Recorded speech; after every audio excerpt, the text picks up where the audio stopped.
This conference will now be recorded. Well, good morning, everyone, and welcome to Qdabra's training class. We're very happy to have you all here today. My name is Patrick. I'm the Chief Project Manager here and have been doing these trainings for many, many years. I have with me two of our training and form experts from the Philippines, Joanne and Kirby, and we'll be introducing ourselves in a few minutes. First of all, I want to make sure that everyone can hear me okay. I know that we did an audio check a moment ago. We have a couple of new people that joined.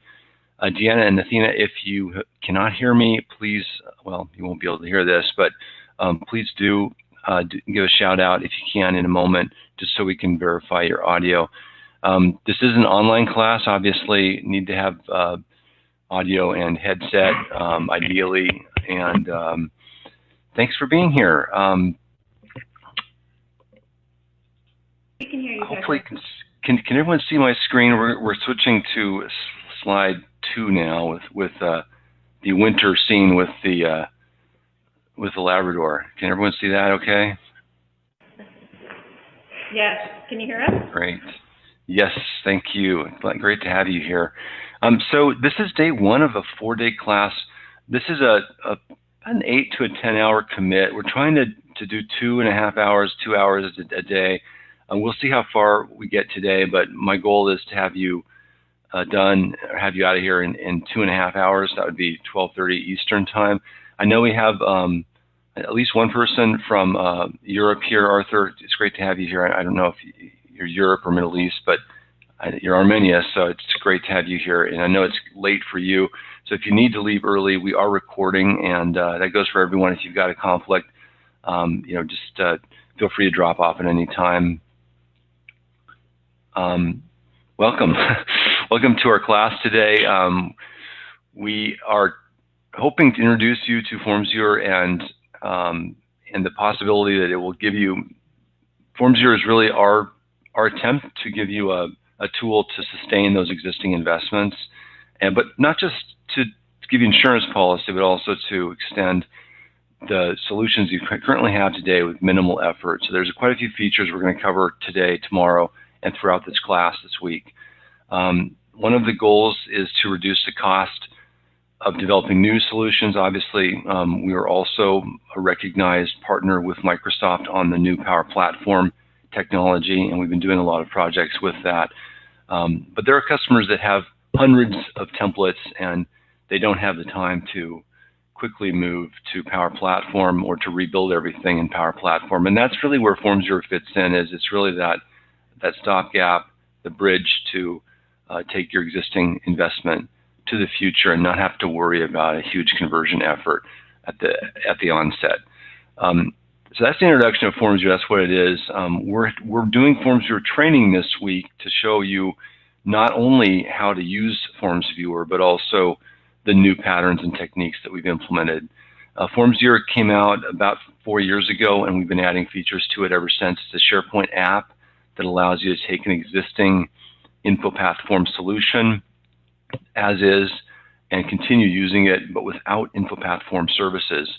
So it allows you to use it in SharePoint without any InfoPath. We still need a designer for a few things, and we're hoping to remove that dependency this year. So I want to introduce two of our great resources here at Qdabra, and Kirby and Joanne have been with us both for a while now. Kirby, just a year, actually. You're almost at your year mark. And Kirby, can you say a few words to everyone and just introduce yourself? Maybe if you have something like a hobby that you want to share, a personal thing, that would be cool too. But and then hand it off to Joanne. Hey everybody, yep, I'm Kirby Ann Alfafara, and I'm based in the Philippines. And I've been working for Qdabra for almost a year now, and I'm involved in Qdabra's support management and in improving our internal forms. And I also help in testing our main products, such as FormsViewer and DBXL. So yeah, and I can't wait to share with you some of the awesome features that FormsViewer currently offers. Thanks, Kirby. Joanne, do you want to go next? Yeah, hello everyone. I'm Joanne Tandaan.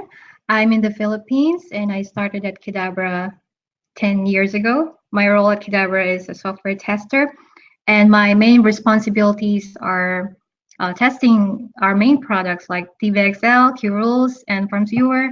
And recently, I've just been busy writing content for this training.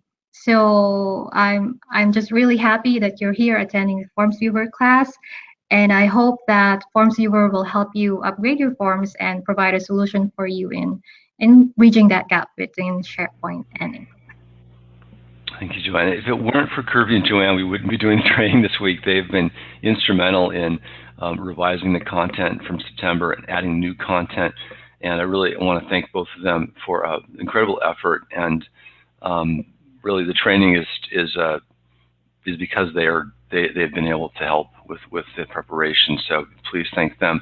I just put this slide together at the last minute, and I literally did not have time to put my picture on it. It wasn't because I'm shy, but my name is Patrick, and I'm in Seattle. I'm the founder of the company. I'm also the chief project manager. We've been going now for 15 years, and we've been doing all kinds of training, InfoPath training, SharePoint training, Power Platform training, and this week we're doing FormsViewer training. And I'm sorry I could not share my picture as well, but I'll get that up in the deck before I send it out today. Now this is a moment when we'd like everyone else here, since we're a small class size, we keep the classes around 10 people. We had about 12 people register for the class, and it looks like we have about 7 people today, or maybe 6.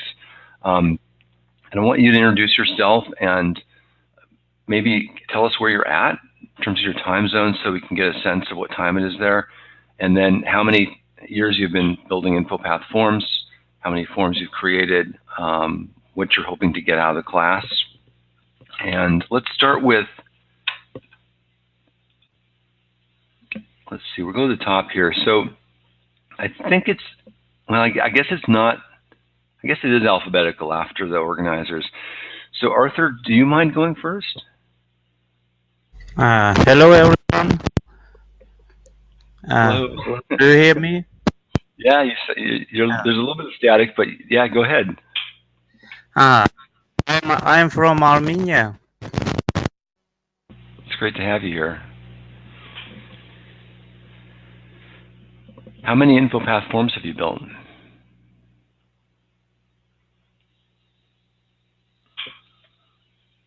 I think we lost Arthur's audio. Joanne, can you still hear me? Yeah, I can hear you fine, Patrick. Arthur, I'm sorry. It looks like you're unmuted, but I can't hear you, so I'm guessing that maybe your audio cut out. Are you there? Okay. Athena, do you want to go next? Sure. I'm Athena Bars. I am located in a suburb of Detroit, Michigan. And I've been building solutions in InfoPath longer than, I would say, 7 to 8 years. I have created many forms to suit different customer needs and needs of our environment. I have not used FormsViewer yet, but I'm hoping to have a better understanding after this class this week of exactly how it's going to bridge that gap for us. And I'm really hoping that it's going to be a solution that will work. Yay, that's great to hear. Thank you for going second. Kiara. Hi, I'm Kiara Contreras. I'm in upstate New York. I'm newer to our SharePoint team here, so I'm just really interested to see what FormsViewer has to offer and really how it all works. It's great to have you here. Thank you. David? David, are you available? Looks like David does. Hello? Yep, there we go. There we go. Hey. Hi, my name is David. I'm also in upstate New York. I've been working with InfoPath for a couple of years, about 2 years. I haven't created too many forms, but I have worked with them in the past, so I'm pretty familiar with it. As far as FormsViewer goes, I've only done a bit of the lab work that we're going over with this class. I've done a little bit of that. But afterwards, I hope to get a really good understanding of the functionality behind it and see what we can do with it. Great to have you too. Thanks for going. Deanna.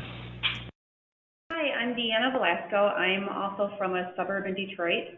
I have been building an InfoPath form, I think about 7 years now, and I believe I've created probably around 40 of them.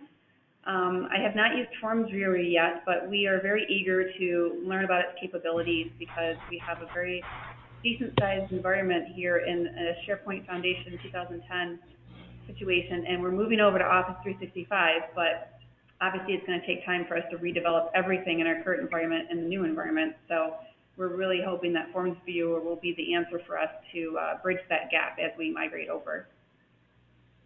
Cool, thank you. And last but not least, Lisa. Yes, hello, my name is Lisa Wagner. I am from Metro Detroit. Most of my SharePoint experiences with administration, architecture, and .NET development. I have not touched much of InfoPath in my SharePoint experience because I haven't really had a need to. So I have very minimal experience and exposure to it. So I'm hoping to get something out of the FormsViewer training today because I'm relatively new to this as well. So thank you for the training. Appreciate it. I'm glad you could join, Lisa. It's great to have you here. Okay, so let's just, once again, why did we develop FormsViewer? Well, we wanted to protect your value, your InfoPath investment. Who knows how long the Power Platform will be there? Probably longer than 10 years, but they're already 5 years into it.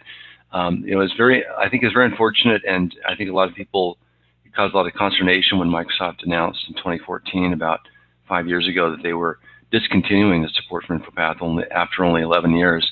And that's why we developed this app, to allow you to continue that, protect that investment that you have without having to convert your XSNs to some other format. So the goal here is to, first and foremost, to give you this path forward, so you don't have to worry about this huge cliff, this huge number of conversions that you need to do to a new technology. You can continue using what you've got, but you can also extend it. I think the second point here is that we allow this ability to extend the forms to add new functionality. You're still keeping the same XSN format, but using Q rules, these rules that we've built into FormsViewer, you can extend the forms to have a responsive design, so they look good on different devices that have different resolutions that are responsive to today's high retina screen, high DPI devices. They can also be changed to add verification via SMS text. We've been doing a lot of webinars on that recently. And then there's various features like printing PDFs and mapping data to lists, and it goes on and on. We've got about 65 different extensions we built into FormsViewer via Q rules. And we also have built in this wonderful layer to allow you to extend the forms using JavaScript and to connect them to these newfangled web services that only support JSON or REST-based submits. So you can do that, and that really opens the door to a lot of different integrations. We've done integrations with Google's image APIs, so doing optical character recognition on images, face recognition via Kairos. Obviously with the Twilio, we've done text integration to verify people. We've done integration with DocuSign to have documents signed. So there's lots and lots of these integrations now that you can tap into because FormsViewer supports JSON. And last but not least, we're here to serve you. So our commitment as a consulting company is to keep our customers whole, and that means providing services and accelerators, tools to allow you to continue doing your work and not have to worry so much about the changing landscape. So we have a web page, and we have 5 short videos on the web page that features FormsViewer. If you go to Qdabra.com and you click on Tools, there's a link for FormsViewer, and I can go through. We have 5 videos. They're short. The first one's like a minute and a half, and we show how to upgrade your forms to FormsViewer, and we show how to add features. and then we talk about some extensions and some advanced things. We also have 5 testimonial videos on that screen. I'm going to just quickly switch to Chrome and show you where that is. Hopefully you can see this.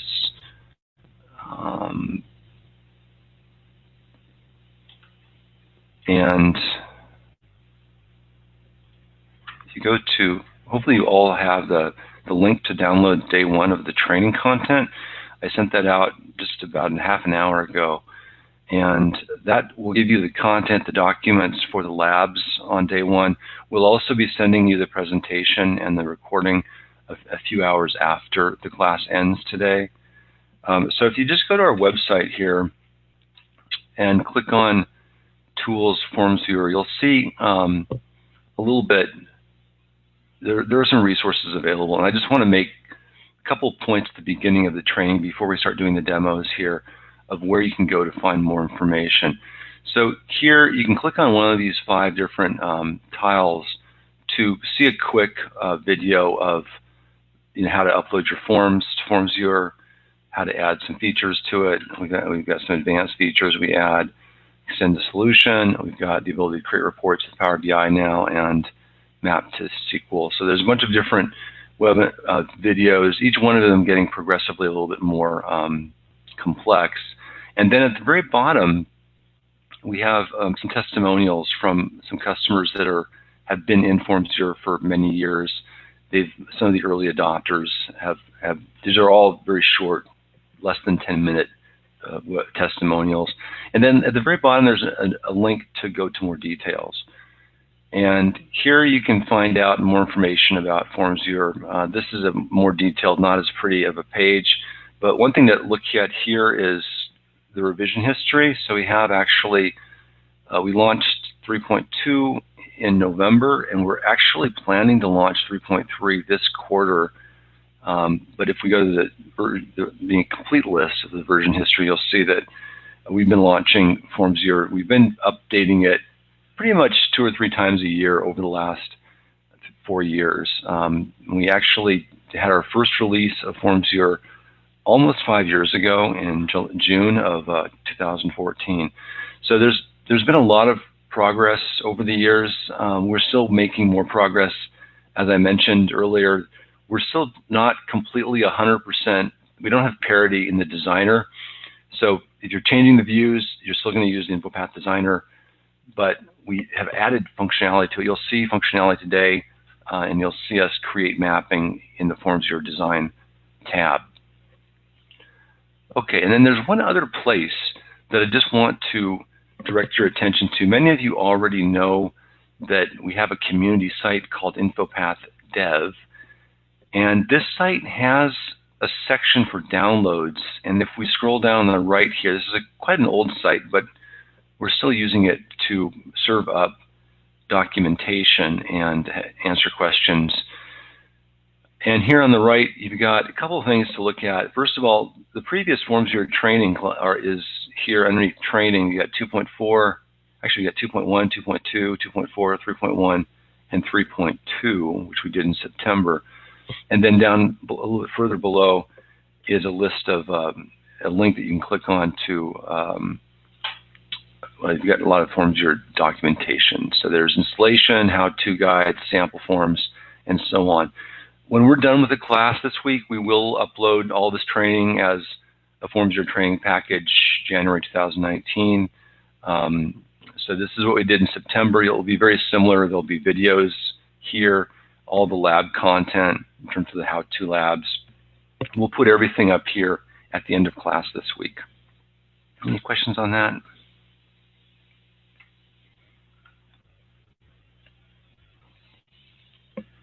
I can get back to my slides.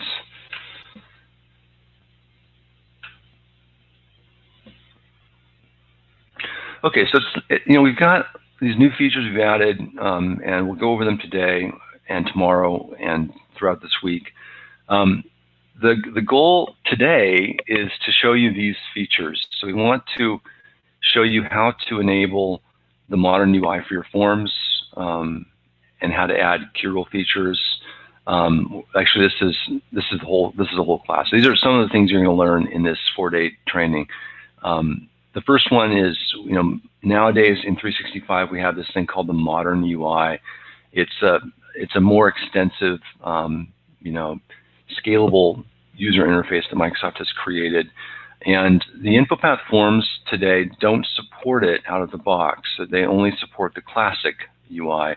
And so we have a tool that allows you to upgrade your form libraries to modern and open in FormsViewer. We'll show that probably tomorrow.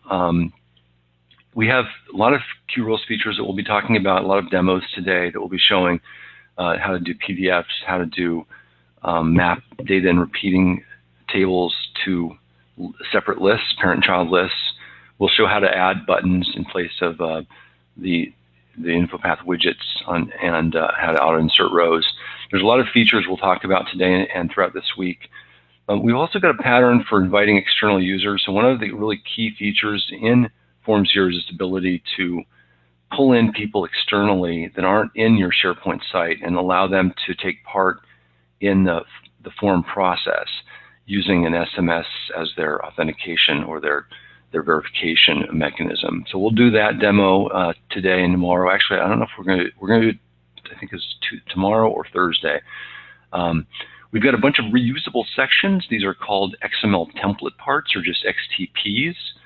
These reusable sections allow you to quickly add features to your existing forms. For example, change history log, the ability to upload attachments to a library, and others. Suggestion box. We'll go over these. I believe we're talking about them tomorrow or the next day.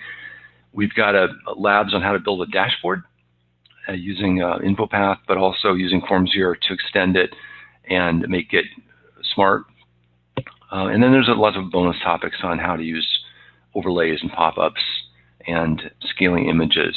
So we do have a few requirements. I know that I think Deanna and Athena, there may be a challenge because you don't have the FormsViewer app installed there, but I believe everyone else has it installed. So we do require that you have the app installed. Now, if you don't have the app installed, don't worry about it. You can still watch the demos and still look at the labs. And when you do get the app installed, you'll have the training and you'll remember what we showed you and you'll be able to do it then. Ideally, though, to do the labs yourself, which is kind of a key part of the training, you will need the app installed. And we did not provide a separate sandbox training site. We may do that in our April or May class, depending on time. You will need to be a site collection admin in order to upload forms to your SharePoint site into the FormsViewer app. And of course, you all have a headset or phone, so that's good. In terms of the content, we provide some slides, but mainly our focus is on showing you how to do stuff with demos. You can ask questions at any time. The labs are there so that you can walk through and do the same thing that we demoed. And then we're here to answer any questions if you have trouble getting through the labs. In general, we'll spend the first few minutes of the class each day basically sharing some content via PowerPoint. Today is a little bit more than tomorrow and the next day. And then we'll dive into the demos. And then we'll have about a 30 to 45 minute time when you can do one or more labs. And then we'll end with a takeaway and send you the video recording a couple hours later. So this is what we're covering today. So today we're actually looking at basic scenarios. So we're going to, Joanne's going to do the first 3 bullets. She's going to show you how to take our existing expense report and deploy it to your site, to your 365 site, or to your on-prem site. Then she's going to add the responsive UI and show you how to add a CSS to the form to make it look good depending on which device you're on. It'll conform to the resolution of the device. We'll show you how to update a SharePoint list from a form, and that both ways, both submit and refresh from that list. And this is useful when you have repeating data in your forms and you want to extract it to a set of other lists for reporting purposes. And then we'll take a break and we'll switch, and Kirby will show you how to add buttons to your form that make it easier to use, especially for repeating tables and sections to be able to insert and delete items. We'll show you how to generate a PDF from FormsViewer for the form. and we'll talk a little bit about pagination techniques. And then lastly, we'll show a technique where you can do a save and new. So in other words, you can save a form and then blank out all the fields, and you can have a new form there for faster speed up input. So those are the demos for today. Any questions on those? We're going to try to take a break every hour. So we'll have 2 breaks. But we'll have our first break in about 30 minutes, and then another one about an hour from now, an hour and a half from now. So right before we dive into demos, just a couple of notes here. Installing the FormsViewer app is really easy. If we go back to the site I was just on, there is a guide here on how to install the app on 365, and many of you have already done this. But it is, there's a app installation guide, so you'll download that. That includes an app file. We are almost live in the SharePoint App Store. So any day now you should be able to install this from the SharePoint App Store as well. But right now we include the app file in the guide. Okay, let's see if I can get back to my slides. So installing the app is pretty easy. You do have to be a central admin to make it available for the site collection. If you're on 365, your central admin has to add the app to the site collection, and then adding it to your site is literally a 1-minute operation. The first step of adding it to the site collection is also just a few minutes. And then when you upload a form to FormsViewer, it's literally a 1 or 2 second operation. But then you need to configure the library or the list to open the form in FormsViewer, and that can take a few minutes. So it's pretty easy, though, to configure and to set these things up, and you should be up and running in a few minutes. And then, basically the forms should work just as is. Now, if you have a form that you're moving from on-prem to 365, you may have to update the data connections. The first demo that we're going to show is how to use a dynamic data connection, so you can have a form that moves from, for example, a development site to a production site with 0 change. And I think I'm going to switch now to you, Joanne, and are you ready to do that demo? Yes, so I'm going to start on the deployment process, if that's okay. So just everyone can just see how we deploy the expense report form to a fresh site. Is that okay? Sounds great. Okay. Yeah, so let me just share my screen here. Let me know if you can see my screen. Looks good from Seattle. Okay. Yeah, so this is a fresh SharePoint site. And like Patrick mentioned earlier, you need to install the FormsViewer app, and I've already done that. This is the FormsViewer app here. And I've already installed the FormsViewer extensions as well. So that's also an app.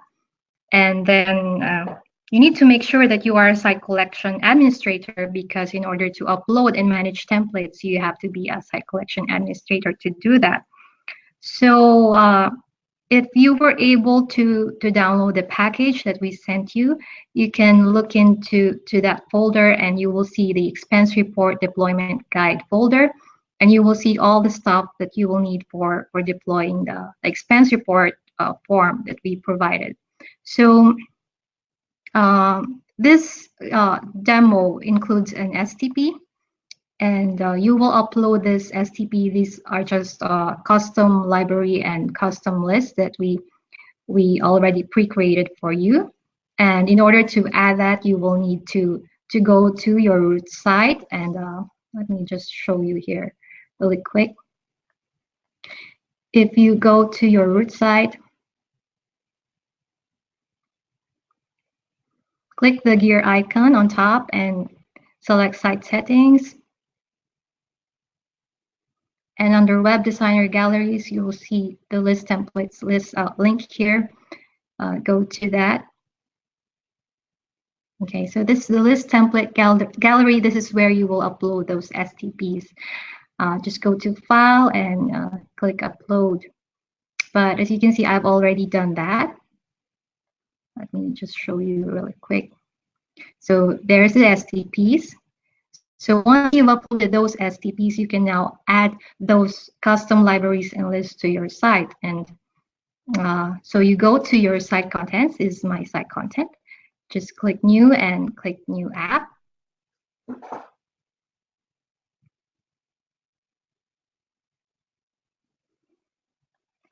And type in the name for that STP. In this case, it is expense report.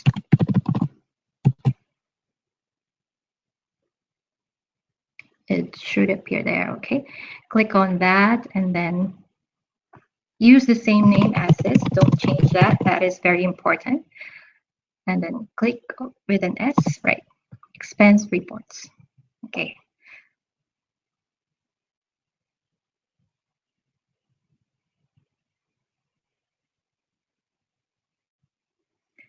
Okay, and then do the same for the expense list item.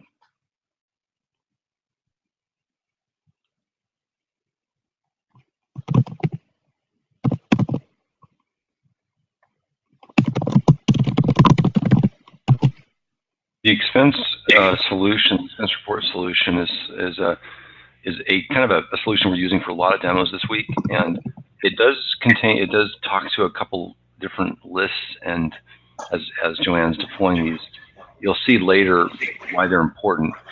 We're mapping the data from the repeating items to a list, and saving, of course, the items to another library. So these lists are important for the later labs. Mm-hmm. Yep. So once you've done that, so you can see I've already re-added the expense report library here. You will have this expense report library, and you will see those customized columns right there. And also the expense reports. This is the parent list that we're going to submit the header data to, and this is the expense list items. This is where we're going to submit the expense list repeating items list. So after that, let's just go back to my fresh site here. You will have to configure the FormsViewer extensions page. So in order to do that, you will go to pages.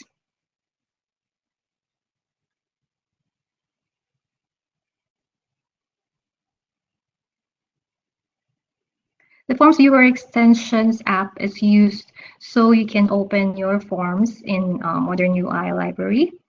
So just click add a page.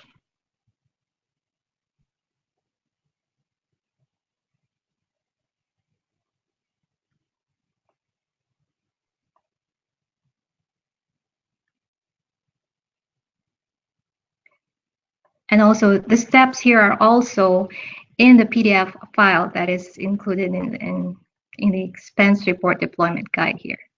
Yep. So let's just name our page FormsViewer extensions config. Okay. And then click the plus icon here. This will allow you to add a new web part and search for FormsViewer extensions web part. Okay, once that's added, click on this pencil icon here, and you will be asked to enter the FormsViewer URL. So how do you get that URL? You will go to the site content and click the FormsViewer app from there.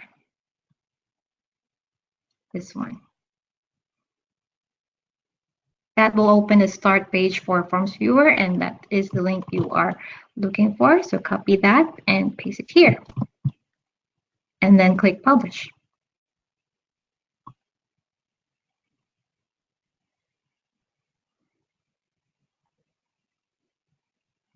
Okay, once that is added, let's see if we can, yes, that is our expense report library. We're going to associate that library to a form template that we have, and let's see if I already have it here.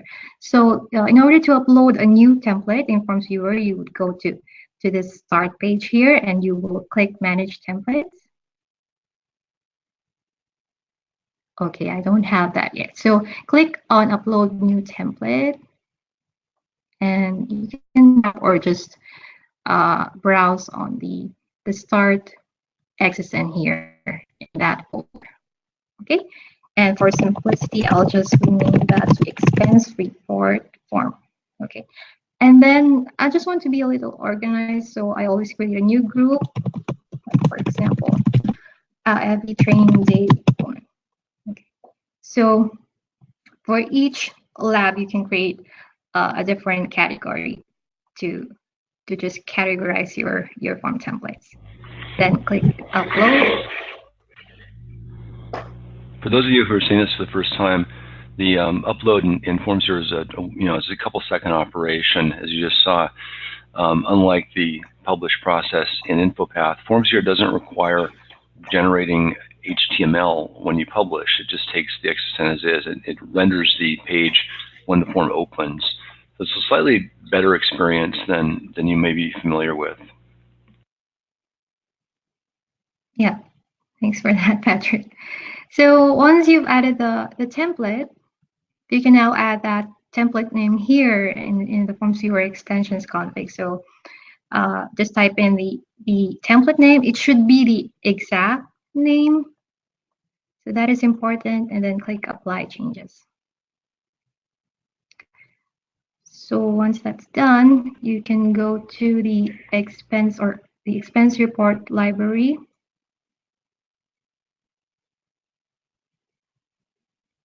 Let's see if I did this right.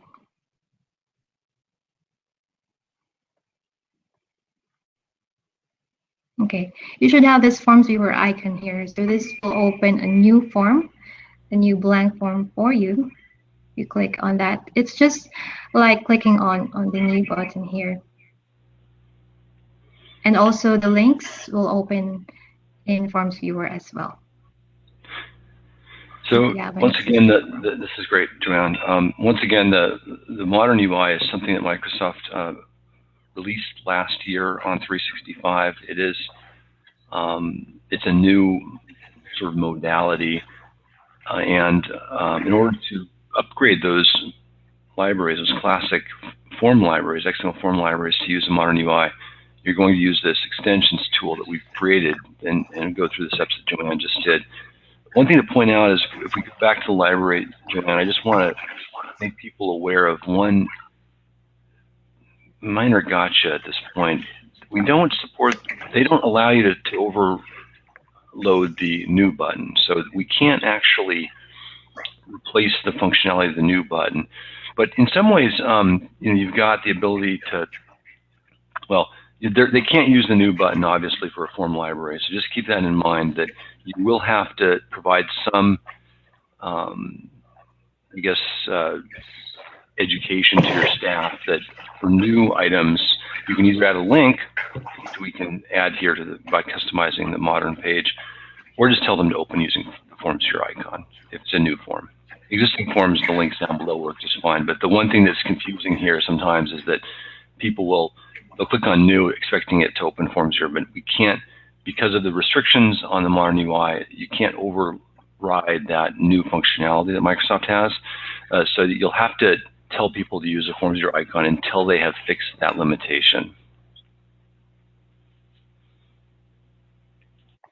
Okay, thanks for explaining that in detail, Patrick. Okay, so that is the deployment steps. If you need help or you encountered any errors, just go back to the expense report deployment guide and review the steps there. I have a quick question. Mm-hmm. Can you do can you have the extension in the classic view as well, or does it have to be the modern experience? It has to be the modern UI, Okay. the modern experience. Yeah, if you switch to classic SharePoint, the extension app will not work in classic SharePoint. Okay. But yeah, you can still switch to classic if you need to access the library settings and everything that you need in classic. David, is that you, David? Yeah. So of course, there's a separate way to enable classic libraries. We have maybe we can just quickly show that download, Joanne, because obviously up until last year everyone was using Classic, and a lot of people still are. So if you're going to use Classic, that's fine. I mean, there's some benefits to using Modern, obviously, the Teams integration, things like that, Power BI. But if you're in Classic, totally fine. There's a separate process for enabling Classic libraries. And Joanne, do you want to quickly jump to the InfoPath dev site and show David and others where that documentation is? So we really have two different configuration documents. One for the Classic. Yeah, sure. Yeah, so thanks for that question, David. So you were asking if the FormsViewer extensions app is going to use to work in modern in classic mode. That's not possible, but we have a workaround for the classic mode. Let's see here in this folder.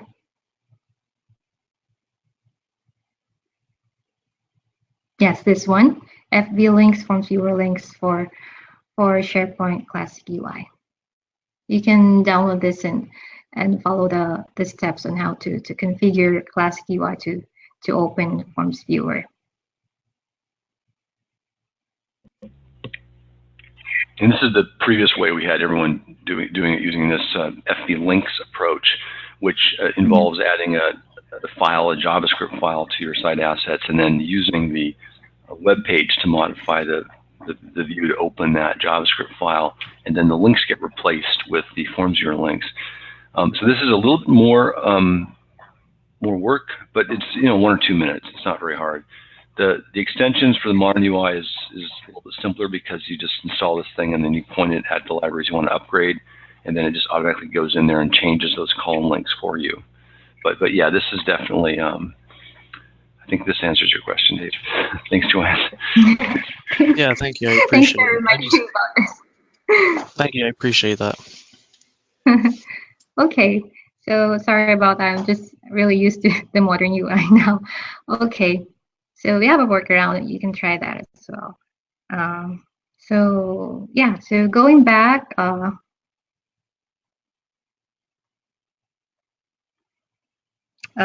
Going back to my demo site here. So that is how you will deploy the expense report form to your site. Yeah, so like I said, if you need any help, we're here to assist you in deploying this. But as you can see, it's just very easy to do, just simple steps, right? So let's just move on to the next topic here. Next is Lab 1. Should I proceed to Lab 1, Patrick? No? Yeah, sounds great. Yeah. So Lab 1 covers this topic, submitting and refreshing items to a SharePoint list. So as you know, submitting to a SharePoint form library from an InfoPath form is very simple. If you're familiar with the InfoPath form designer, you can just go into the data connections and add a data connection to submit to a form library. But submitting to a SharePoint list is another matter, right? It's different. And unfortunately, InfoPath doesn't provide a way to do that.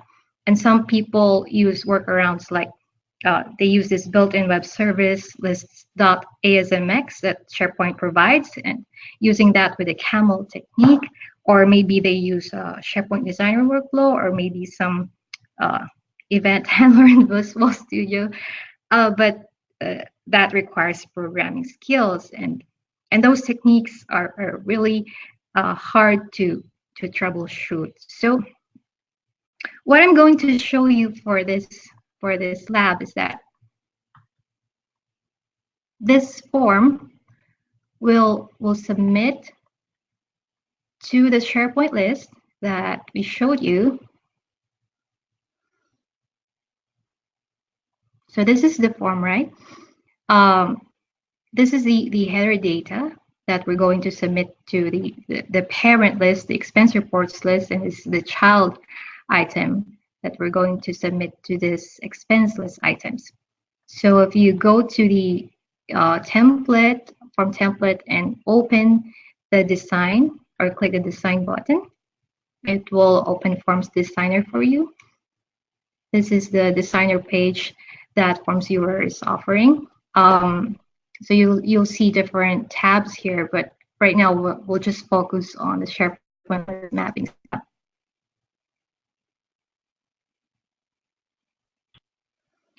So quickly, sorry, Joanne, just want to jump in here and just once again highlight the benefit of mapping data to a list.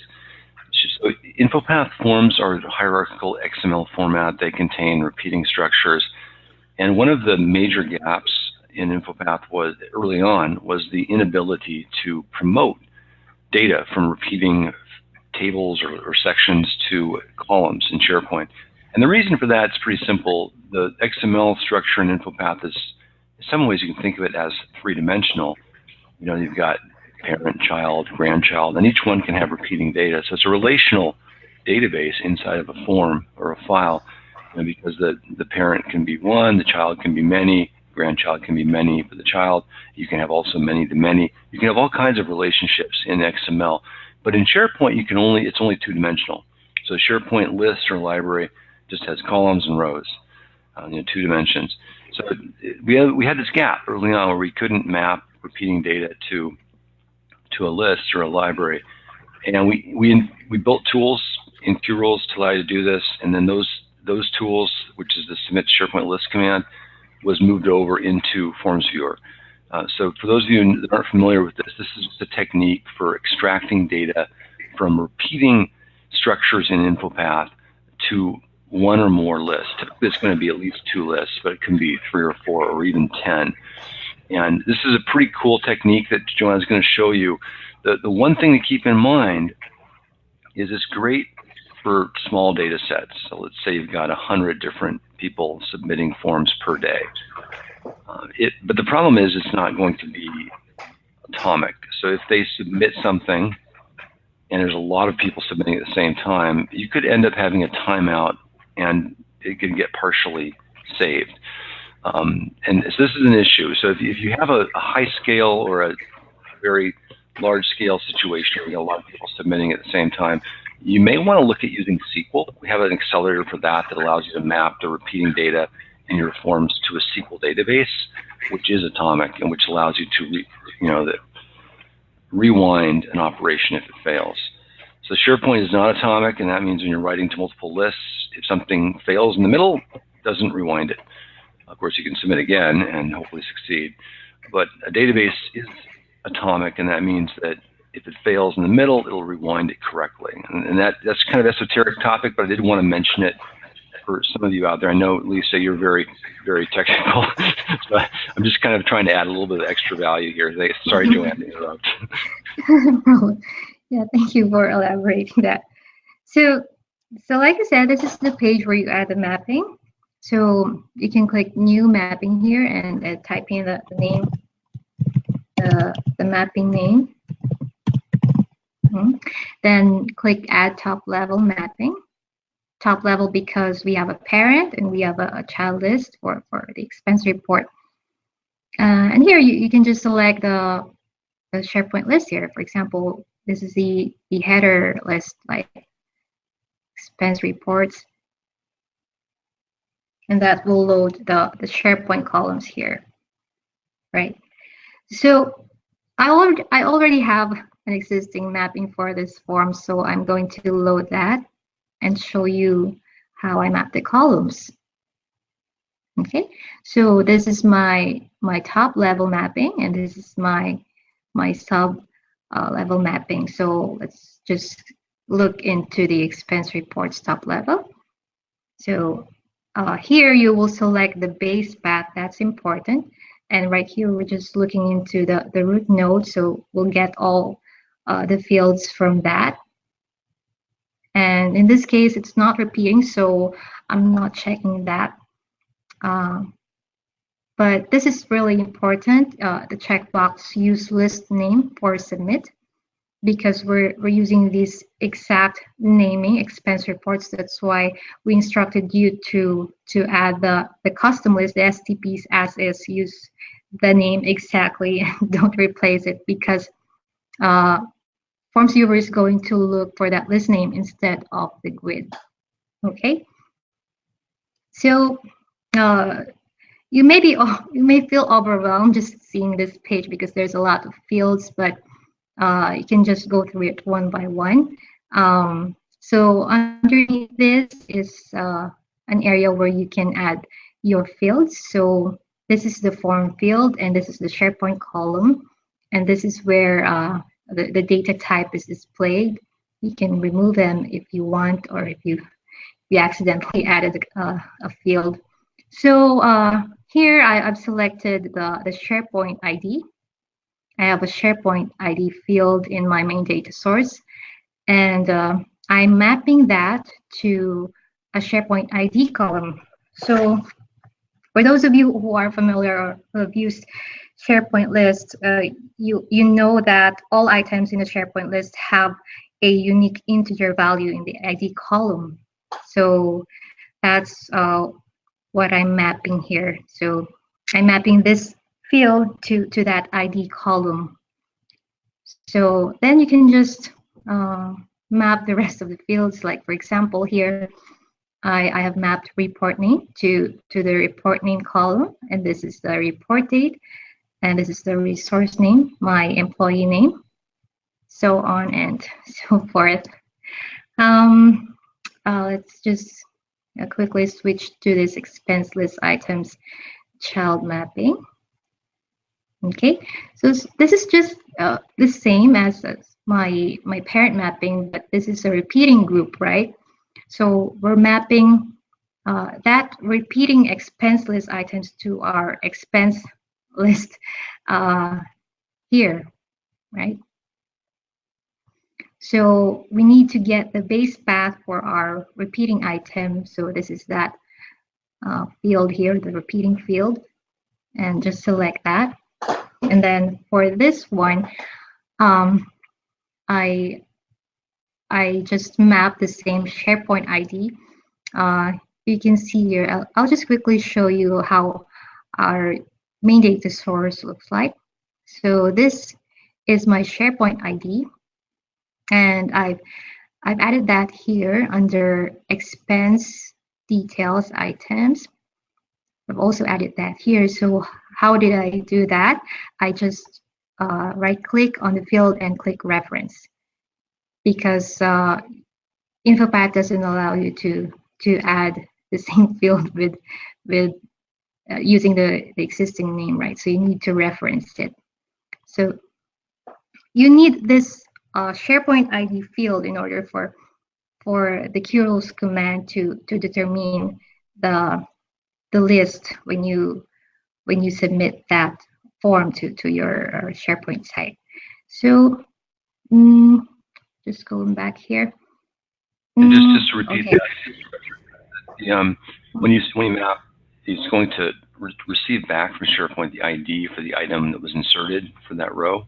Main table, and let's say you have 3 different expenses, it's going to create 3 rows in that child list for that data. And when it does the command, it's going to return back the IDs. So those IDs are going to store the row ID where you submitted it, and that's important when you refresh it. So if somebody goes into the list without going into the form and updates an item, the form needs to be able to refresh it on open, and that's really why you need that extra ID field, is to keep the correspondence. Thanks. So if you have a field that's not in the repeating or not under the repeating group, you will need to manually enter it like this, because if you will select that, like if I show you now, it will show you this error that saying that the path you are trying to add is not a child of the current parent table, so you need to manually add the field path. And the technique to do that is to count the folders, or like I would say subtrees. So we are in this base path, and the status field is here. So each dot is an up going up. So we're going up one up, and so dot slash, and then dot slash, and then dot slash again. So that's why I have those three dot slash there in order to map the status field to the status column here. Okay, so once those are mapped, once you mapped everything, you can just inject mapping, click inject mapping, and it will inject this mapping to your form. And we're not done yet. We need to add a command called submit to SharePoint list command. And this tab will help you build your commands. So if you type in submit to SharePoint list, it will show you different parameters here. And we're looking into the submit parameter. So we're using the submit to SharePoint list using the list.asmx web service that SharePoint provides. So this is the command. So copy that to clipboard and go to the rule editor tab. And then for the field, we're going to select the form logic data source. So this form logic data source is just a basic XML file that we're retrieving in our form template.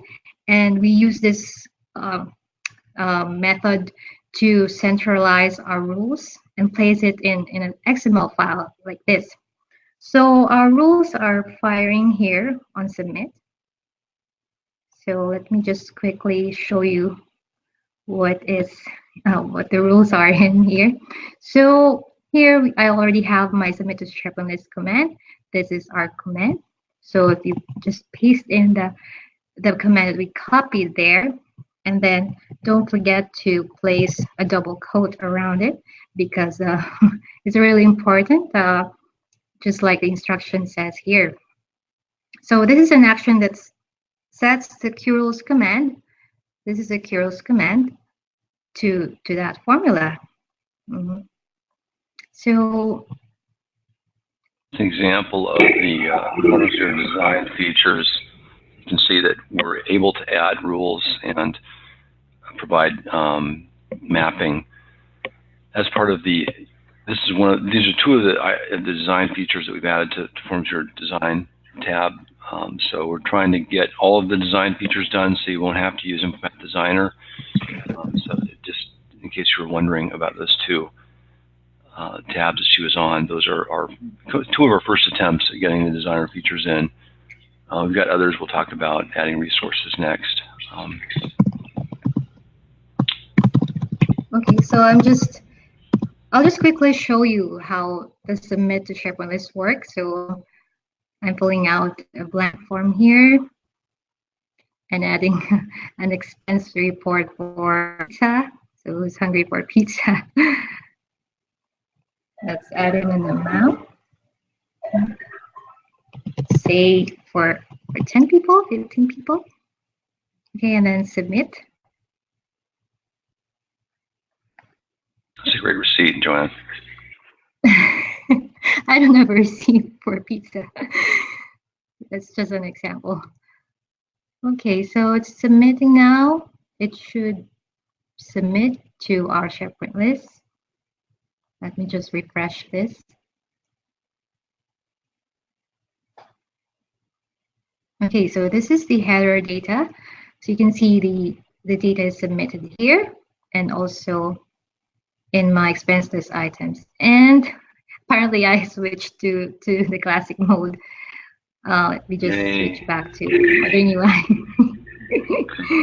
Great demo. So just to recap for folks, this is all in the document. So the steps that Joanne went through are all in that PDF document you got for Lab 1.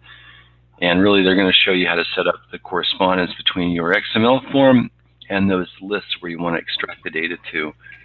And it's useful to extract the data to lists because then you can use Power BI to create reports all in 365, and you don't have to worry about the data being, what's the word, isolated in the InfoPath form.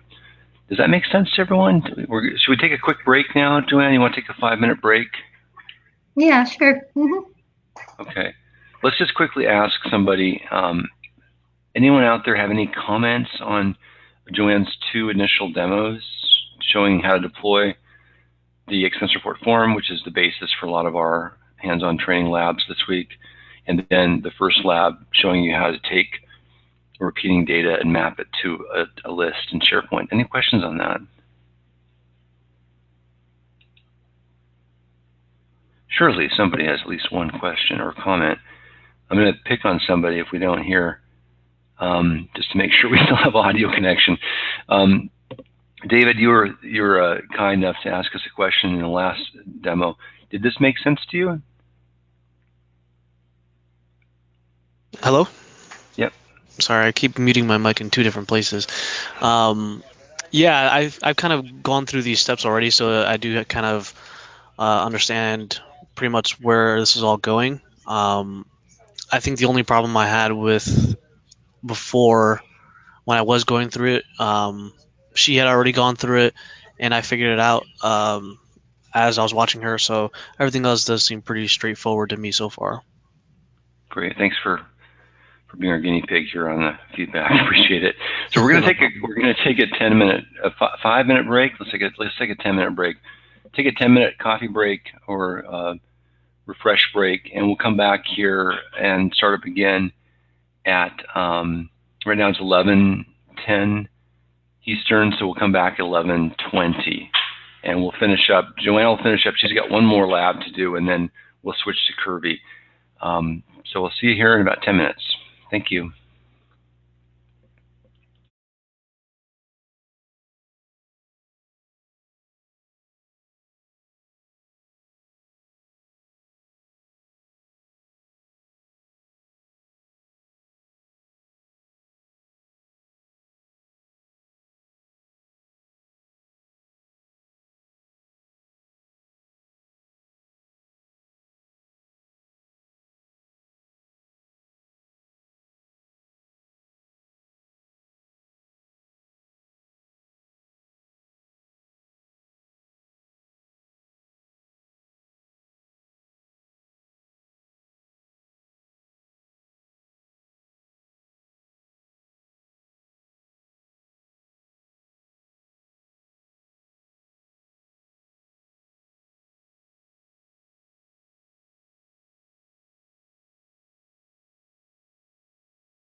Good morning, Judith.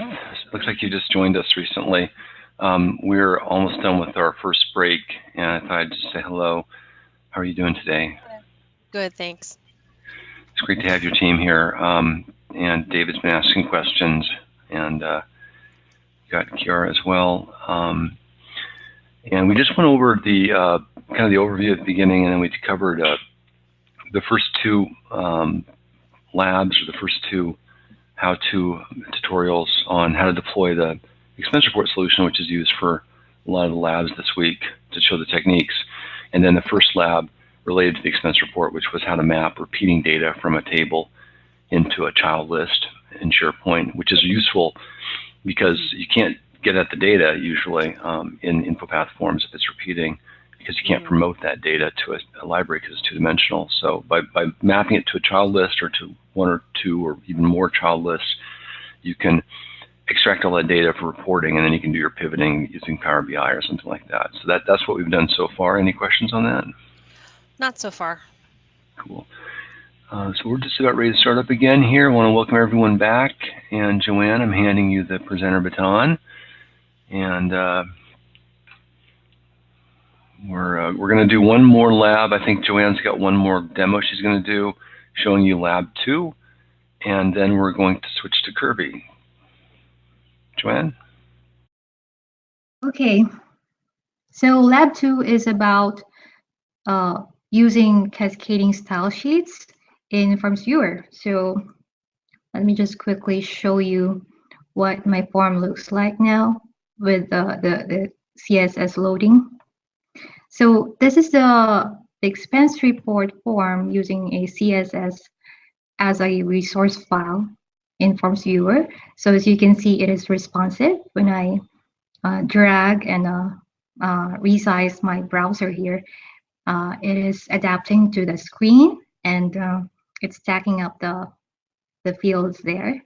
So it's beautiful. It is using a very beautiful layout here. And also we have color schemes for the buttons. So how did we do that? We are providing you a custom CSS file that's included in the lab too. So this is that CSS. So if you are familiar with CSS, then you're going to love FormsViewer, designing your forms, more beautiful forms. And then, as you can see here, our CSS are customized to make the table widths dynamic, and we have customized some widths to make them smaller a little bit. And here we've added some formatting to the buttons. As you can see, InfoPath is just using a plain a border or gray shading for the regular button here. But here we're using a different background color for our buttons. And also we put in the content of the form inside inside a box shadow here. So that is what you're seeing there. The InfoPath form is inside a box shadow. So how did we do that? In Forms Designer, you will go to Manage Resources, click New Resource, and choose that file. Go to the Lab 2 folder and select the styles.css, open that, and save it.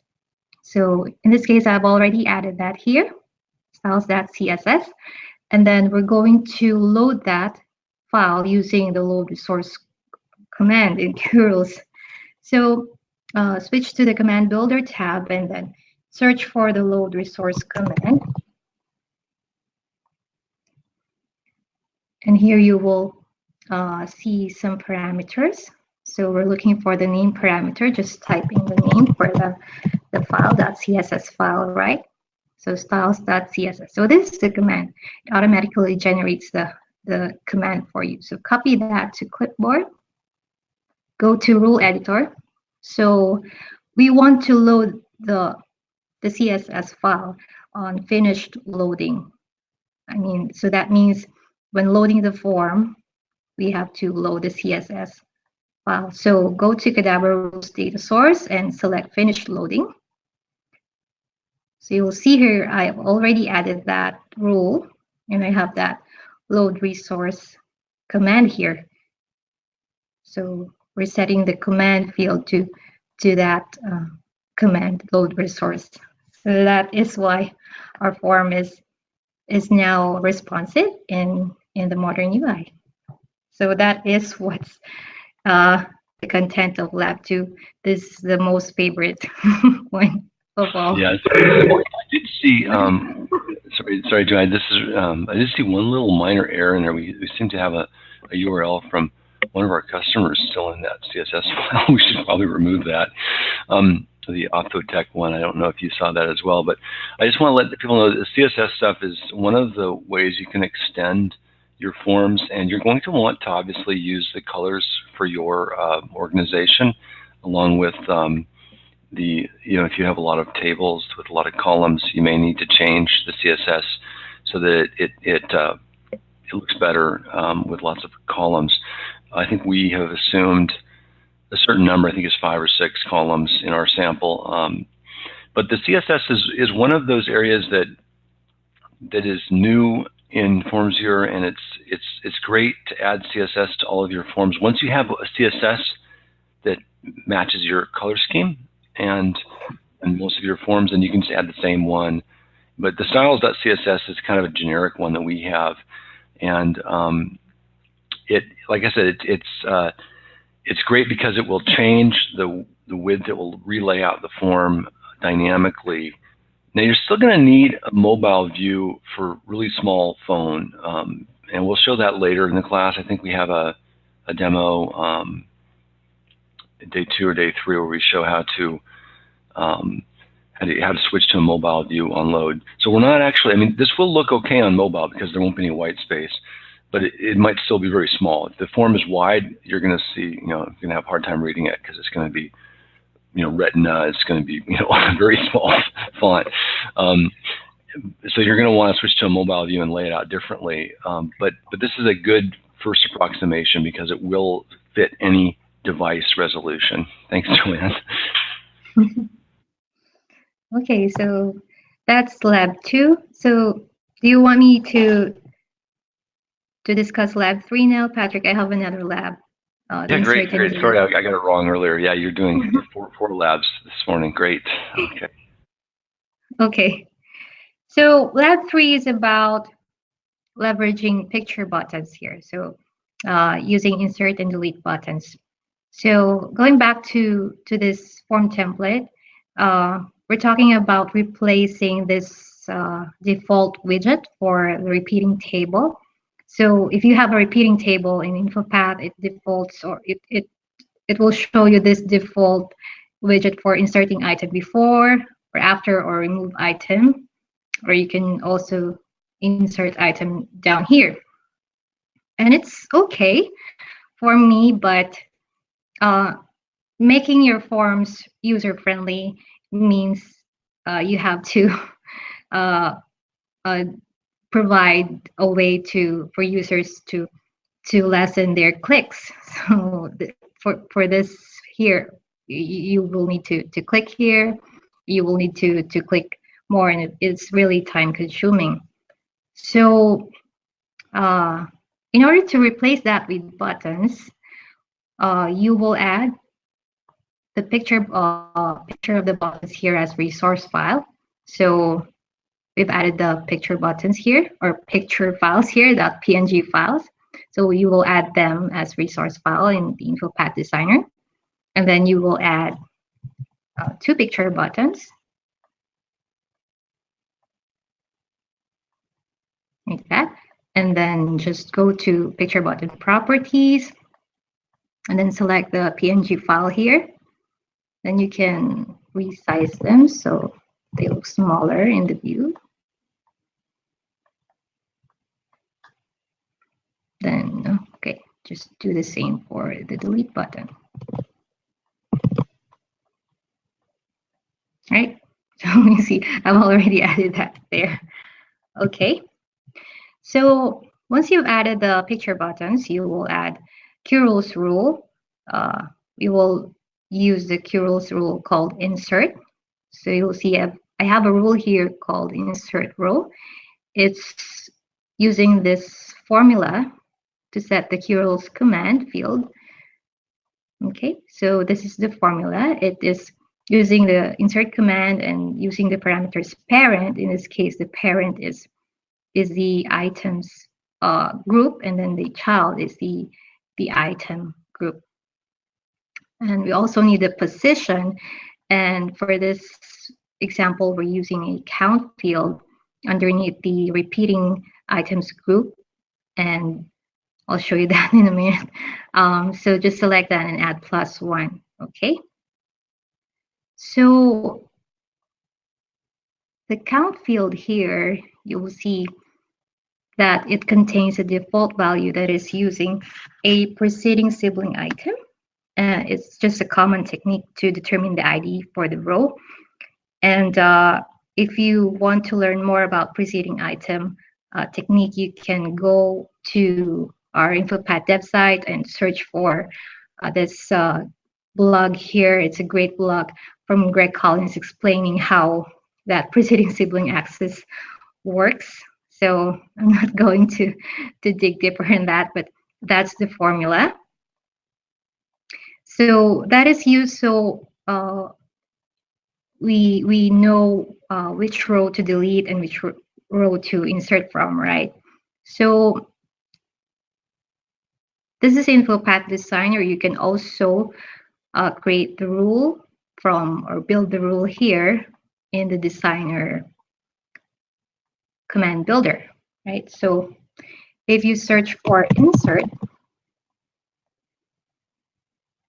it will show you those parameters also.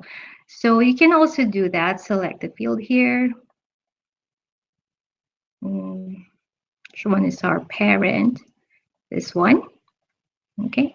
And the child node would be the item, right? Okay, and the position is dynamic. We're selecting the count field.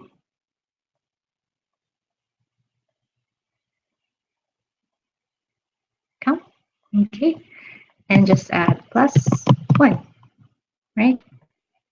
This and up. And there you go. That's your command. If I place that here, you'll see that it's just the same. See verify, right? Okay. So you can either use this or use the command builder like I showed here. Okay. So let me just quickly show you how the insert and delete command works. Opening my form here. So this is the previous one, right? The widget. Now we're using picture buttons.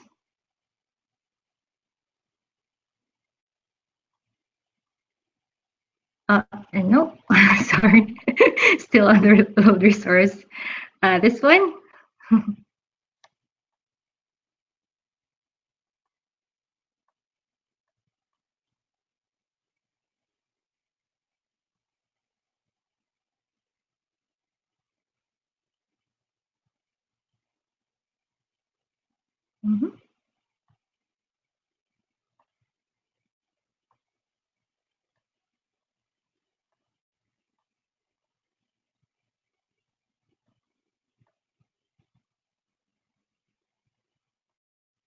Yep. Okay. So click on the green plus icon. See, that will insert a new row for us. And then it will should delete the right row for us because we have that count field, right? Yep. So that's as simple as it is. If you go back here, you can just, if you have that repeating table, you can just right click on that and uncheck that so it will not show, the widget will not show in the view anymore. Okay, so in that folder, there is another bonus. This will allow you to automatically add a new row by tabbing like that. So I'm just tabbing in my keyboard when I put my cursor here in the mount field. The steps for that would be in the Insert and Delete Commands Guide PDF. So if you have time to go over that bonus part, here you can just add in the key handlers files, add them in the Manage Resource tab, and use the load resource command to load those files, and it will do just that for you.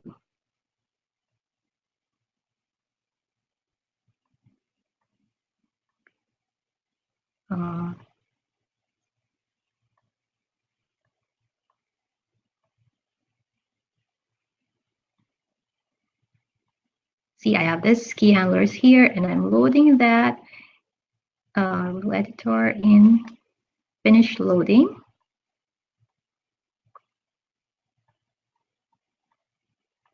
Right there. Okay, so that's about it for labs 1, 2, 3. So any questions, feel free to chat in your question or quick comment, Joanne, this looks great. And can you hear me okay? Yeah, I can. I just wanted to let people know that if you're uploading your form for the first time, you will need to click on the Inject Q Rules button in FormsViewer. And that appears when you click on the Design tab. It's the first tab on the Command Builder. You'll see an Inject Q Rules button. Joanne doesn't see it for this form because it already has Q Rules in it. But the first time you upload a form, obviously expense report, you won't see it for that either because it already has Q Rules. But if you have a new form, to enable these features that we're showing, you'll need to inject Q Rules, and there's a little button that shows up on the right there. I also wanted to apologize again to Omron's team for not giving you guys the heads up on the training location.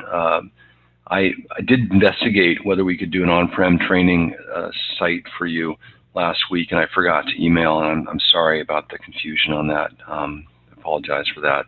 Hope that you can come back to training maybe during our next class or when you have your FormsViewer app installed, and we can definitely provide some personal assistance then. Thanks for your understanding. Any other questions on these labs that Joanne just did? So just to recap, adding buttons is a great usability feature because it's easier to discover. Your users can just hit the plus, the X, that makes sense. The InfoPath widgets have been notoriously hard to use because people don't understand what to do. Even though it's pretty simple, it's just a couple extra steps. The automatic insertion at the end of a row is a really nice feature when you're trying to speed up data entry, data input. And that key handler JS file you can use in all your forms. You don't have to change it, but this is another example of extending forms to use JavaScript. Okay, so I think, do we have any questions from the attendees? So Kirby, I'm going to switch to you because you're up next, right? Yes, Patrick. And thanks, Joanne, so much. I mean, really wonderful job on the demos and the training prep today, and really thanks for being here so late in your day. Please come on late tomorrow. Get enough sleep, you know. Look forward to talking to you later tonight, my time. Okay, so can you see my screen now? Yep. Okay, so the next lab will be the lab 4, which will discuss about on how to use the render form command as well as the save to SharePoint list command. I mean the save to SharePoint command. Okay, let's change that. And then, so this lab contains its own starter form. So if you're going to try this technique, you need to use the provided starter form instead of downloading the one from the previous lab, because the starter form for this lab contains a new view that we will use for rendering the form as PDF. So let's go ahead and open the starter form.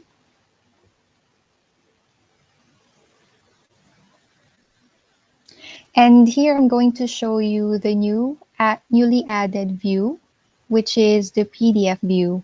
So here, this is the view that we want to show when the form is rendered as PDF.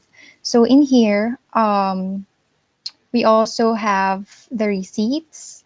So we're going to show the images in the actual PDF when it is rendered. So there are two purposes for this lab. So first is to generate a PDF copy of the form and save it out to SharePoint.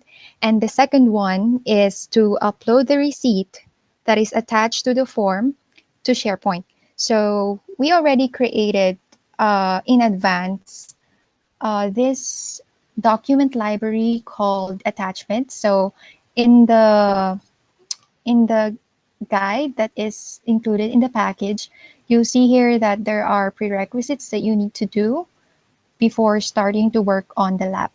Okay, so in this attachments document library, we want to save the generated PDF copy as well as the receipts. But we don't want them scattering around in the attachments doc library. So what we're going to do first is to configure the form to create a folder that will hold these two files for each submission. So to do that, we have a QRules command called create SharePoint folder, which basically creates folder in SharePoint. So if we go to, so here's the render form, final end form. We already uploaded that to FormsViewer in advance. So if we try to click on design and look for the create SharePoint folder in the command builder, you'll see here all the required parameters and also the optional parameters. So let's go back to the form, and here we have the form logic, secondary data source. Under the actions node, we have added a node called generate PDF. So in here, we're going to set the name of the attachments folder. So here, I'm just going to show you the attachments folder that is in the main data source. So it's in here. And so we want to have the attachment folder to have the same name as our report name. So our report name is in here. So going back to the form logic, so here we'll add the rule that will set the attachments folder name. Attachments folder name. And then set the value of the attachments folder to the report name, which is also in the main data source. Okay. Okay. So once we have the attachments folder name, we're going to create the folder in SharePoint. So let's create a new rule called create SharePoint folder, and then we'll select the Qdabra rules secondary data source and click the command field here, and then set that to the create SharePoint folder command. So what we're going to do is build that command using the command builder here. So the required parameter will be the name of the document. So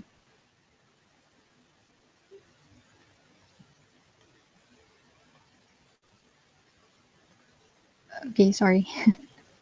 So the name of the document would be the attachments folder. So here we will select the attachments folder under the main data source. Okay, and then we're also going to add the site URL.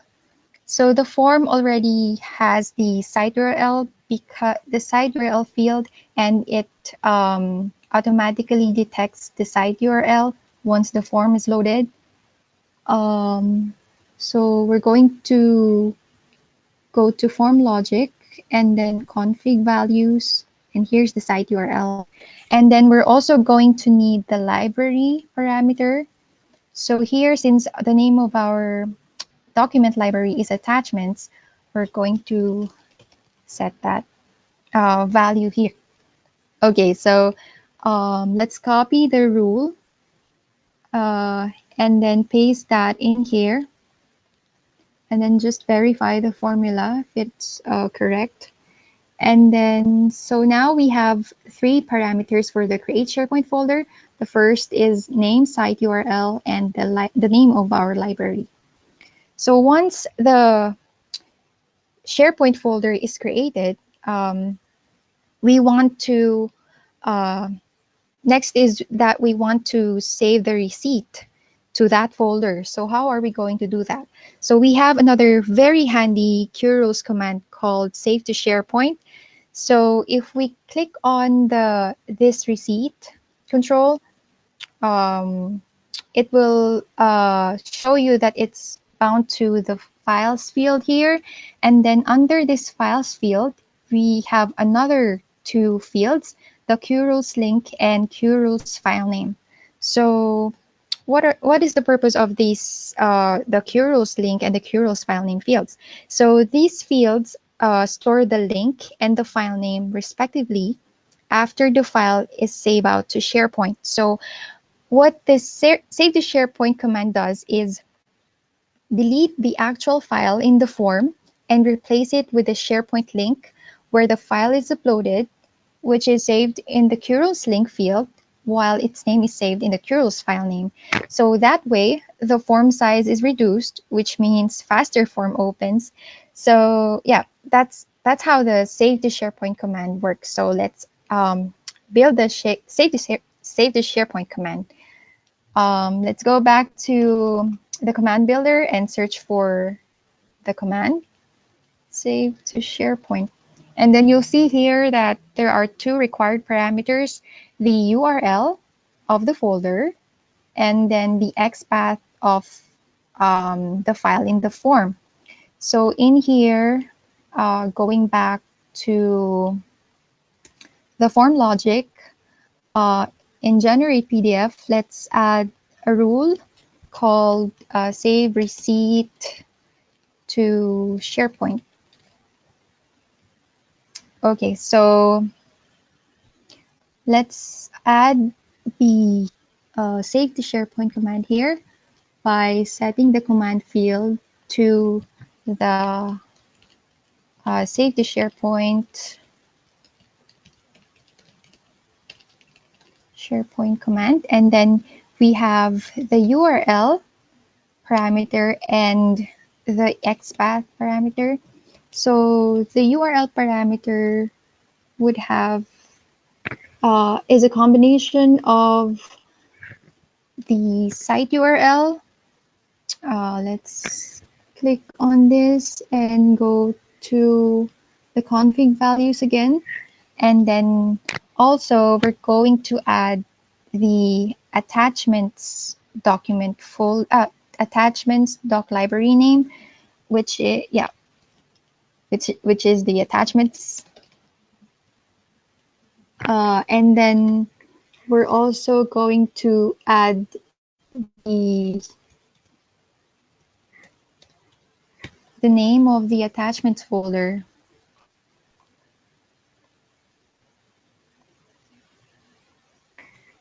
Don't forget the equal sign after the URL, Kirby. Oh yeah. Sorry about that. Thanks, Patrick. And then for the XPath, we're going to get, okay. Okay, for the XPath, we're going to store, we're going to get the files here, the file field, and then copy the XPath for that. and then go back again.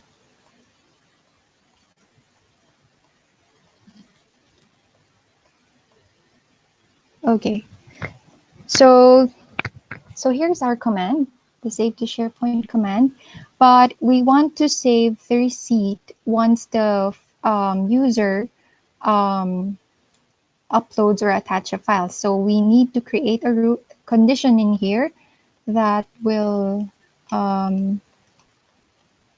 that if the files is not blank and the QRules link is blank, meaning it is not yet uploaded to SharePoint, then we'll execute this command. Okay, so once the receipt is saved to SharePoint, we're going to render the form as PDF. So we're going to create another rule here called generate form as PDF. So to do that, we're going to use the render form command. And then let's go back again in the command builder and search for the render form command. And here you'll see that the required parameter is the format parameter, which defaults to PDF. And then the view that we want to render would be in here, the PDF view. So let's put that in here. And then the output is base 64, which is the default one. And then the file name would be, let's just put there our form name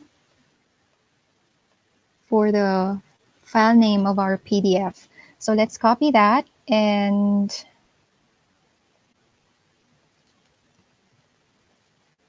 put that in here and make sure our command works and correct. Okay.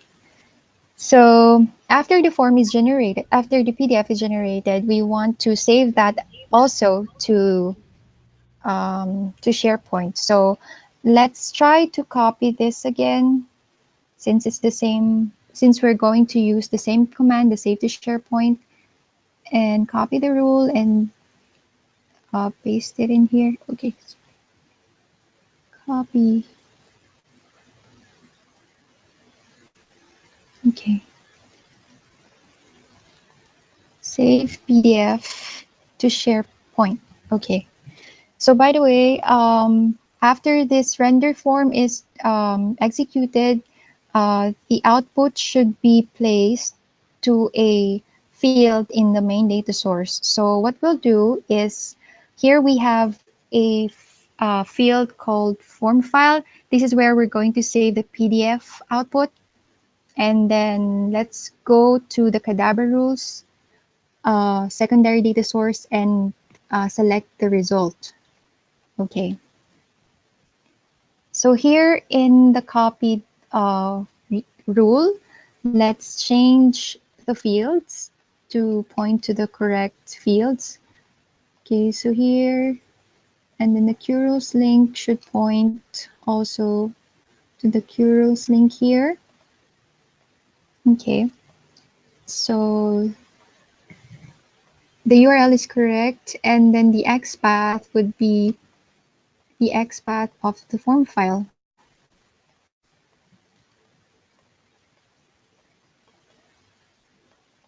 Okay.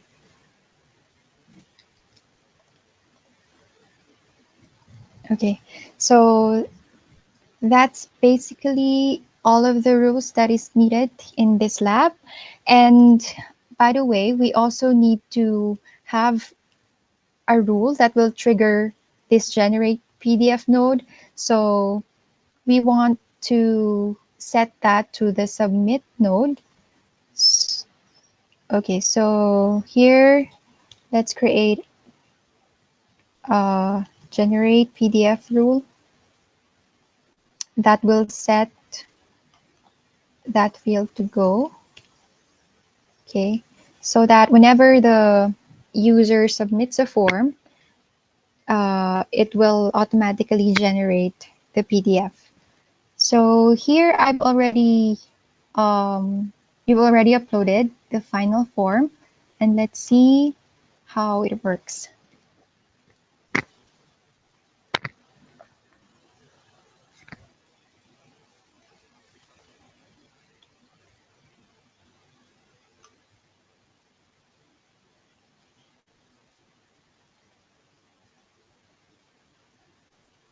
Okay, so here's our form, and then let's just put in the values. And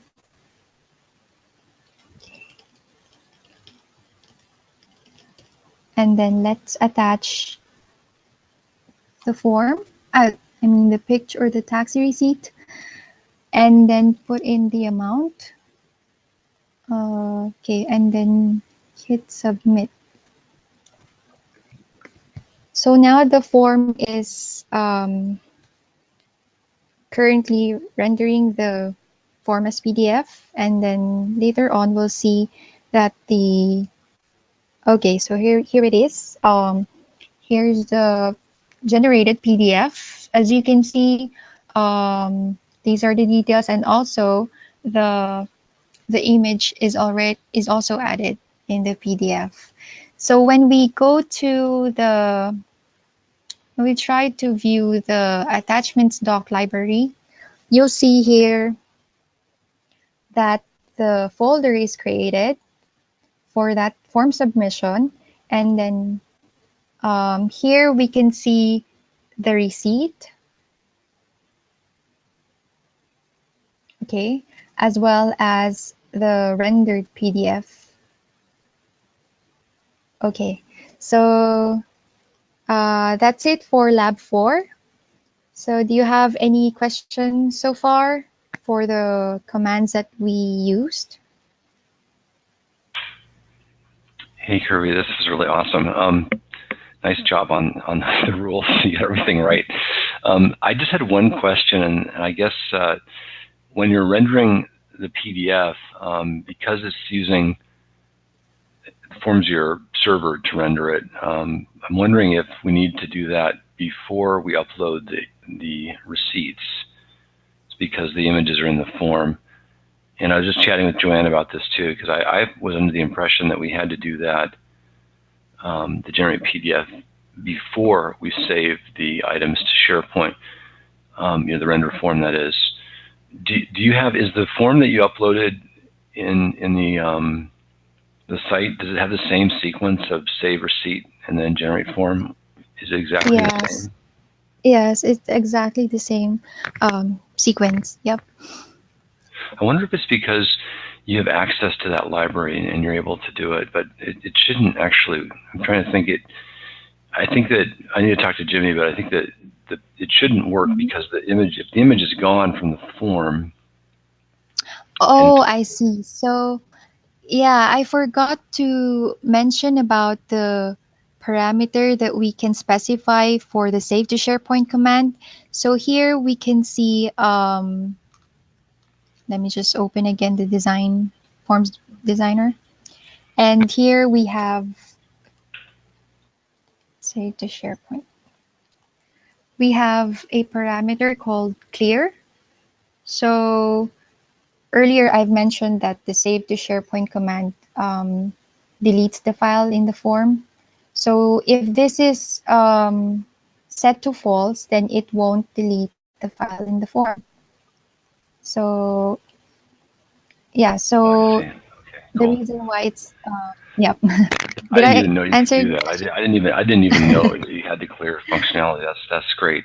I guess that the benefit of that, saving the attachments to the library, there's two benefits. One is to reduce the form size, but if the clear is set to false, it won't remove the image, so the size of the form probably won't be reduced.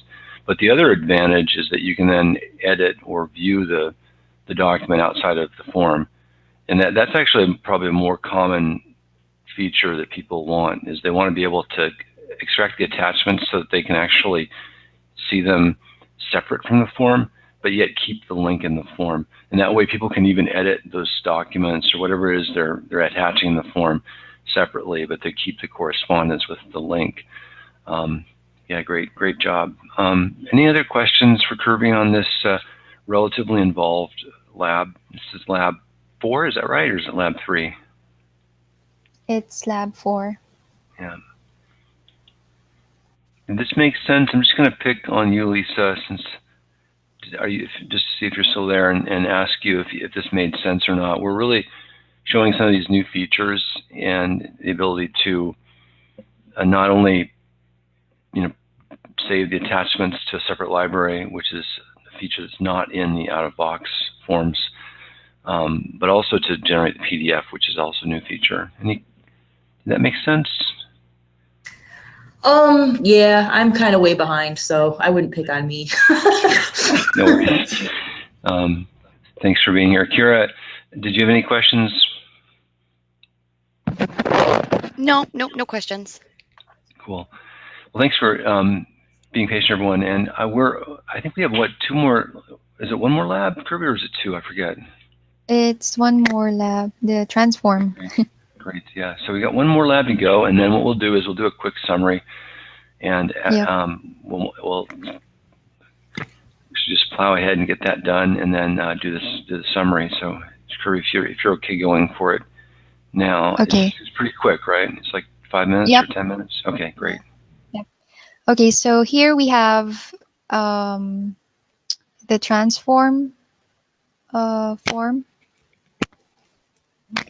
And I'm just going to show you how this transform command works. So the transform command allows to blank out the entire form and leave it open, and will allow you to fill out the form again. So it's automatically resetting the form without closing it.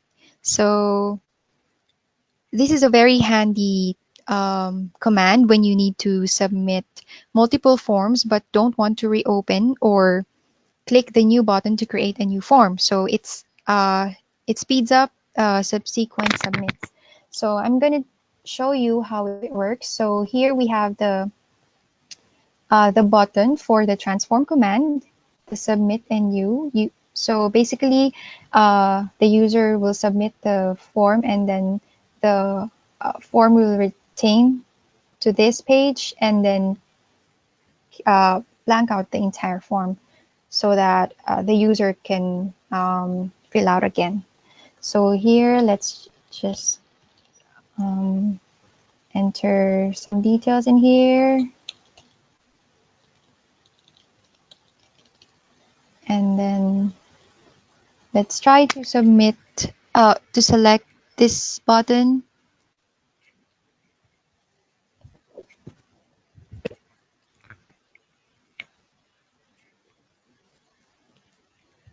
Okay, so here's the generated PDF file, and then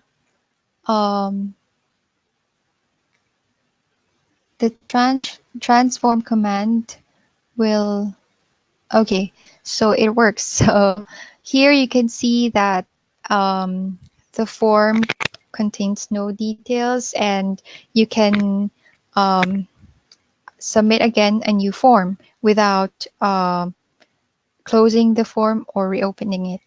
So I'm just going to show you how we did that in the form. So here's the end form, and as you can see here, we added a second button, which is just the same as the submit button. It also has the same rules, but the difference is that we added the transform command here. So the transform command uses these parameters. So here we have the XSLT file. So the XSLT file will have the upgrade.xsl file. So if we try to publish and export the source file, I'm just going to show you where's the upgrade.xsl is located.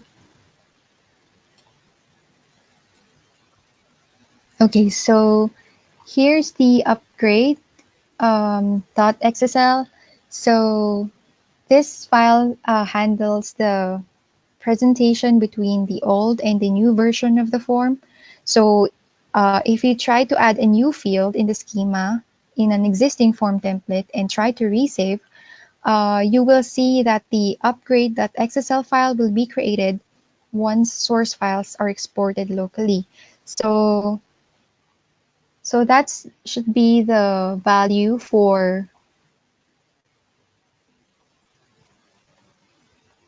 the XSLT file parameter. And then for the source file, we'll have the template.xml, which is the blank form. It's also in here. Okay. It's a blank form that InfoPath uses when creating an instance of our form template. And then we're also making use of the destination path as well as the exclude route parameter. So, these two parameters are used to replace the current fill-out fields with blank ones and to ensure that our transform command works.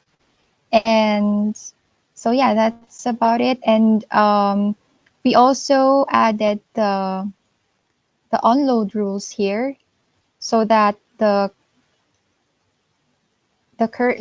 example, the current user and the current user details will be filled out again, as well as the rules on the in the onload node. So yeah, so that's about it. Any questions on the transform command? Patrick, do you have any additional? That's all covered in the labs. I just want to let people know that what we just went through exactly what you'll go through in the labs. And the transform command is a really useful command. It's kind of like what Joanne was showing earlier with the key handler. When you tab out of a row, it automatically adds another row. And in this case, we're essentially submitting out of the form and just using the same form state, the same state to redo the form, so that you can submit multiple forms over and over again. So it's great. It's great. Very similar to how Access works. If you're familiar with that old tool that Microsoft had, the Access database, where you can just add items over and over again to your database. Great job, Kirby. You're very well rehearsed and very articulate. Awesome job. And I just want to thank Joanne and Kirby again. Without them, we would not be able to do the training this week. They've done an extraordinary job of not only creating all these labs, but also testing them and even presenting them to you. And it's very late for them, so look forward to having you here again tomorrow. And Kirby, if you guys need any extra time, please feel free to come to work late tomorrow so you can catch up. I want to switch and do a quick summary. Does anyone else have any questions for Kirby or Joanne? Okay, I'm going to actually share up my screen again, and we'll do a quick summary of what we learned on day one. And hopefully you can see my screen. So Joanne went through deploying the expense report sample, which we're going to be using throughout the course this week. And she then added the styles.css to it to make it responsive, and showed how to map it to a SharePoint list. Actually, I think those were in different order. And also how to refresh it from the list is a different command. We didn't cover the refresh SharePoint list command, but it's there, and it does automatically sense when something changes in the list and pulls into the form on open. And that's important to keep the round tripping of the data. So if you submit the data from your form to a list and somebody changes the data in the list, you want to make sure the form captures that update when the form opens. She showed how to do insert and delete, and And then Kirby, we took a break, and Kirby showed the very complex save to SharePoint command along with the render form command to generate a PDF. And we talked about that, the benefits of that. And then last, she showed how to quickly sort of zero out the data in your form so you can keep the same page open to submit a new instance. That's via the transform command using some assets within that form. The form template actually includes upgrade.xsl and the template.xml. Both of those files can be used in the transform command. So you don't really have to understand all the nuts and bolts. You can just use that command with your existing XSNs as is. So that's day one, and we're really kind of looking at some basic scenarios, how to extend your forms. For day two, let me just do a quick preview of day two. We're going to look at this authenticating or verifying external users using SMS text. So this is a pretty cool scenario because it allows you to take your existing forms and extend them beyond 365. So for the people that fill out the forms don't need to have a login. And even if they have a login, they don't need to be logged in, so they can use their cell phones to do this. And we'll also show how to add reusable sections to your form using a reusable template part. And we'll use, we got a few bonus labs tomorrow on how to add QRules debug information to your admin section, which is part of the reusable template. So you can see when something goes wrong, you can debug it. We're going to be adding debug features to FormsViewer this year. We're going to have a debug UI that's going to make it easier for you as a designer to debug your forms when you're filling them out, or when some user is filling them out, you'll be able to click on something and see the history. But for now, we can add the history as a section in the form and use that, and that's useful. And then we'll also show how to add a suggestion box so you can capture your user's voice as they're filling out the form. If they have an issue, they can just type in a suggestion to you, and then that will automatically get logged in the list. So some really cool stuff for tomorrow. I want to also just quickly ask everyone here to share their takeaway for the day. You may have been busy, but if you have anything to say about this first day of class, we'd love to hear from you. And I just want to start off. Arthur, you're still here? Thanks for staying on at such a late hour there in Armenia. Do you have anything to add for the class this week, today? No, I just want to say thank you to John and Kirby for this wonderful presentation. I learned some new things today. Thank you. That's great. I'm glad you were here. And I totally want to also reiterate that, yeah, without Kirby and Joanne, we would not be having training this week. They did a great job of preparing for it. Athena, do you have any takeaways or anything to share? I know it's difficult without the app. Well, I've seen a lot of this functionality used that I've used before, but used a little differently. And definitely the transform feature of being able to save a current form and then, of course, open up another one sounds very useful to us. We have processes here where a user might do a whole batch of forms at one time, and we have a workaround that we're using presently, but it has its own limitations. And that's a great point. And if you've got QRules, I believe you have QRules, you can actually use that command without FormsViewer. So you can actually take the command that Kirby showed today and apply it to your existing forms, even before you upgrade to 365 and FormsViewer.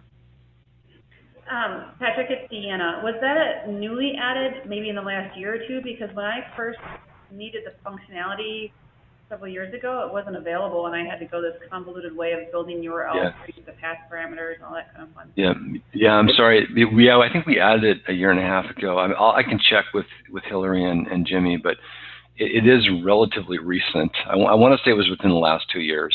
Well, I love it. I'm excited. Cool. Well, just download the latest version of QRules, and it's in there, and it should work exactly the same way as how Kirby was showing. So.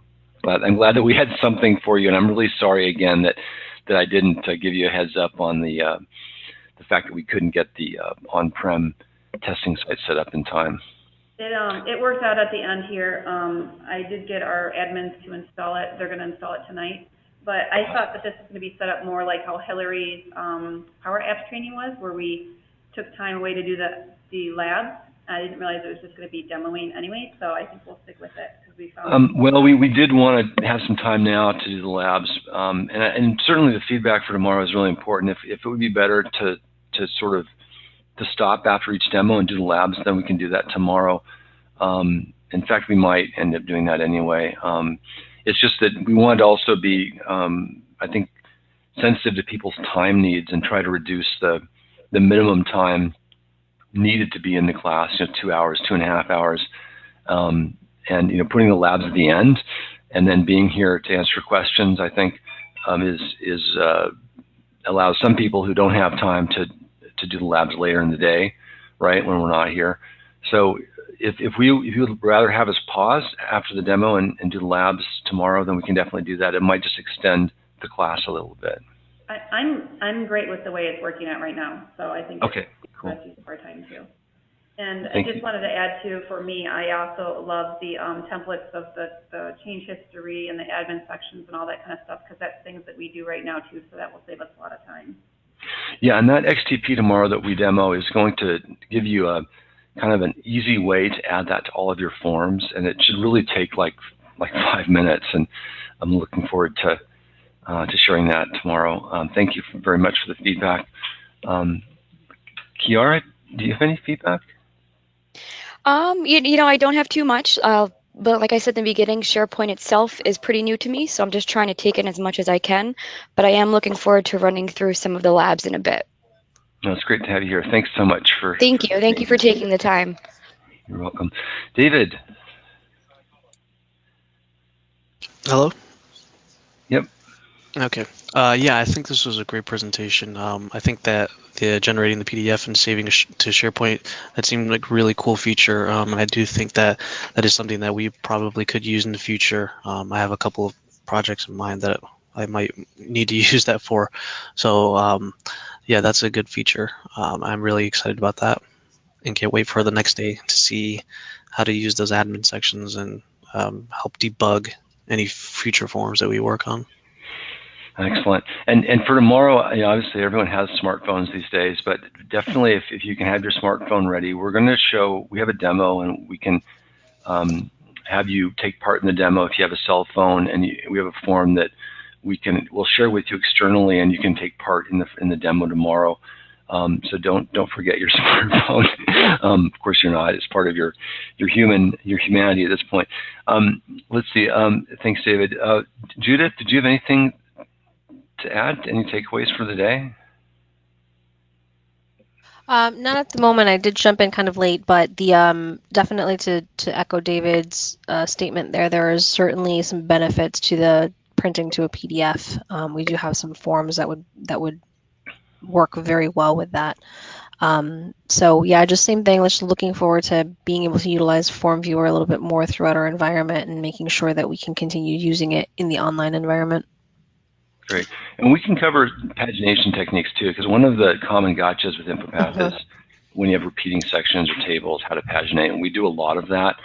We've got a lot of techniques. We didn't dive into the details of that today, but we can. And so really I do actually have a quick question. I'm sorry. I just thought of something. Have you guys, with all of your custom coding that you are doing within your forms, have you guys had any issues at all with when you have custom code in your forms, with Microsoft doing any sort of patching or updates? Have you had any situations where your custom code has broken because of a patch that has come down?